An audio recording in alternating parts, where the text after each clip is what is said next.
Hello again, APT Clear here. Today we're going to go over some tips, tricks, and strategy that will help you improve your game in Star Wars Battlefront. Battlefront isn't a game with a very high skill gap and is pretty casual, but today I have some information that can help you get a little bit higher on the scoreboard and win more games. Okay, here we go. Tip number 1, run the impact grenade. Tip number 2, run the thermal detonator. Okay, now that I got those two out of the way, let's move on to the real stuff. Throwing too many guns in Star Wars Battlefront, but each gun excels at a different range.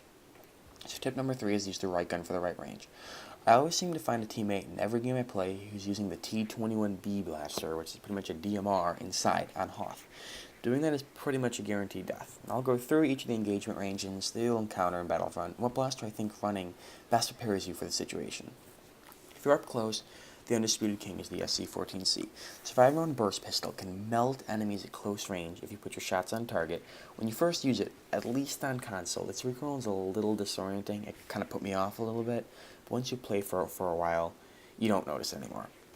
The Shotgun Blaster, the modified Jawa one, is also good at close range because you can get a one-hit kill with it, but it kind of appeared unreliable and didn't always hit on target for me. For medium range, like the gameplay that's running in the background, the DH-17 is a solid blaster for those medium ranges, short range too. Its recoil and blaster spread though, especially at longer ranges, you get pretty ineffective because it bounces around too much and the spread is too far. But it's a pretty solid blaster. At long range, I like the T-21 because its low recoil and low rate of fire make it easy to track targets at long range. Two solid choices for any engagement, though, are the A280C and the DLT-19. They both have higher rates of fire and low recoil and are pretty much Jack's fault trades. The A280C is a little better at range because of its slow rate of fire, and the DLT is more effective at spraying down players because it shoots faster, but they're both solid choices for most engagements, at least in my experience. Another strategy for long-range combat is to use the starfighters. These tips will be mostly for Walker Assault, as that's where fighters can make the most difference in a match's outcome. The fighters are not only deadly against infantry, but can melt ATSTs. If an ATST or two are harassing your rebel comrades at an uplink, 2 runs is all it takes to destroy one with a fighter. I'm sure you could destroy an ATST in one attack run if you start back long enough, but in order to play it safe and not run to the ground, I usually take 2. It's up to you. Another tip is to attack infantry with the fighters. Time and time again, I see friendly or opposing fighters flying around idle when there are no enemy aircraft up from the opposing team. Fighters are deadly towards infantry and can turn the tide of Walker Assault game. One final tip for aircraft and Walker Assault in general is a strategy to win faster in Walker Assault.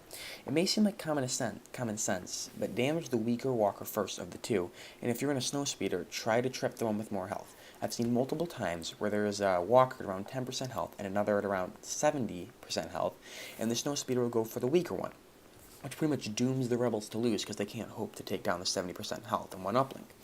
It may sound simple, but from what I've experienced, the rebels usually don't play it smart like this on the last set of uplinks. But enough with the vehicle combat. Let's move back to infantry. From what I've seen, pre-firing is huge in Star Wars Battlefront. You don't have to be MLG Pro to do this, it's pretty easy. The radar on the bottom left shows anyone who is sprinting or firing their blaster, unless they're running the scout trait.